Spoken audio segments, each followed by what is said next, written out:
Welcome to this explainer. I'm so thrilled to be guiding you today, mostly because we're going to do something actually pretty fun with our brains. If you've ever tried to memorize just a massive random list of Spanish vocabulary words, well, it can kind of feel like trying to carry water in a sieve, right? It just leaks out. So instead, we're going to use spatial memory to intuitively master foundational Spanish classroom terms. Basically, we're going to build a mental map together, anchoring specific words to objects based on exactly where they're located in space relative to you. Here's our quick roadmap for today. First, asking the big question. 2, essential school supplies. 3, this versus that. 4, objects in the classroom. And finally, 5, plurals and projects. Let's dive in. Section 1, asking the big question. Okay, imagine stepping through the door of a brand new Spanish classroom. Your environment is literally filled with things, and your very first instinct as a learner is just figuring out how to identify them all. To unlock this environment, you need a master key, and that is ¿Qué es esto?, which translates to what is this? Whenever you're holding a completely unknown object in your hands, or maybe it's sitting directly in front of you on your desk, this is the trigger you're going to use to learn new vocabulary in your immediate space. And naturally, we need the matching answer. When someone asks you, ¿Qué es esto?, you simply reply with esto es, meaning this is. I want you to get really comfortable with this call and response pattern. Seriously, imagine physically holding an item out right now and saying, esto es. We're physically anchoring the language to our immediate, touchable space. It's a total game changer. Moving right along to Section 2, essential school supplies. Check out this beautifully packed bag overflowing with tools. The overarching Spanish term for this entire collection is los materiales escolares, the school supplies. So whenever you see pencils and notebooks bursting out of a backpack like this, I want you to lock in that phrase. It's the umbrella term for basically everything we're about to pull out and hold in our hands. All right, imagine you reach into that backpack and pull out this heavy metallic object.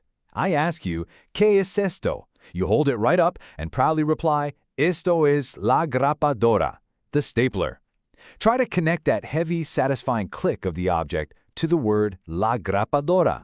Next up, you pull out the tape. ¿Qué es esto? Esto es la cinta adhesiva. What's actually super interesting here is the description is baked right into the vocabulary word itself. Cinta means ribbon, and adhesiva is, well, obviously adhesive. It's adhesive ribbon. Breaking the words down like that really helps lock the terms securely into your memory. Next, we pull out the scissors.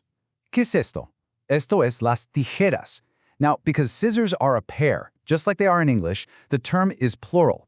Connect the two intersecting blades to the word tijeras. The sharp J sound, which is pronounced like an H in Spanish, almost mimics the sound of snipping paper, right? Las tijeras. Okay, Section 3, this versus that. So, here's the fundamental shift in our spatial grammar. When an object is right near us, like literally in our hands, we use esto, meaning this. But when an object is far away, across the room where we have to point at it, we drop the T and use eso, meaning that. This tiny, one-letter difference absolutely changes the physical geography of your sentence. Esto is here, eso is over there. Pretty simple, right? Which brings us to Section 4, objects in the classroom.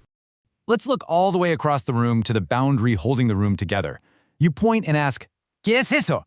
What is that over there? And the response is, Eso es una pared. That is a wall. Do you feel the difference there? We aren't holding it anymore. We're pointing at it from a distance.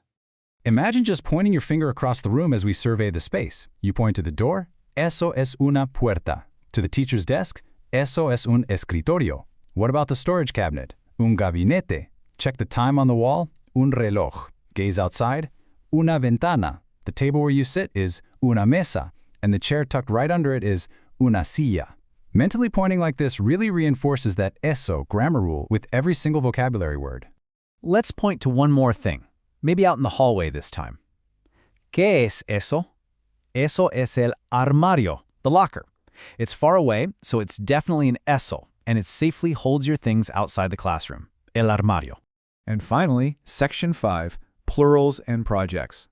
Now, we do need to upgrade our question to handle plurals. If you have a whole stack of notebooks sitting right in front of you, you don't ask, ¿Qué es esto? You ask, ¿Qué son estos? What are these? And the answer then becomes, estos son, these are. It's the exact same spatial concept of holding things near to you, it's just multiplied. Before we hit the really big academic concepts, let's grab one more essential daily item that you keep right on you, the ID card, or el carnet de identidad. Whether it's clipped to your shirt or shoved in your pocket, this is definitely an esto item. It represents your very presence in the school environment. Now, let's see how all this builds into the real work of being a student. On one side, we have el informe, the report, all the data and writing sitting right there on your desk. On the other side, we have an entire room to navigate, el laboratorio, the lab. It's just fascinating how this vocabulary scales from a tiny roll of tape all the way up to massive academic projects, which, by the way, is el proyecto. You also have el asiento for your assigned seat, and of course, every single one of these concepts is made up of las palabras, the words themselves. Okay, here is your ultimate cheat sheet. It brings everything we've mapped out today into one very clear grid. We've got our grammar rules, esto for near, eso for far, estos for plural near, mapped directly to our key vocabulary from el proyecto to las palabras. Seeing it structured exactly like this transforms a random, boring list into a logical map that your brain can easily navigate. And that brings us to the end of our explainer. But listen, the learning doesn't stop just because we're wrapping up. I have a bit of a challenge for you. Based on what we've just mapped out together, I want you to look around the physical room you're sitting in right now. Find one object close to you and say esto es, and then find one object across the room. Point to it and say eso es. So, what are you going to choose to identify first? Go ahead, transform your own space into your classroom. Thank you so much for learning with me today, and I absolutely can't wait to guide you through our next explainer.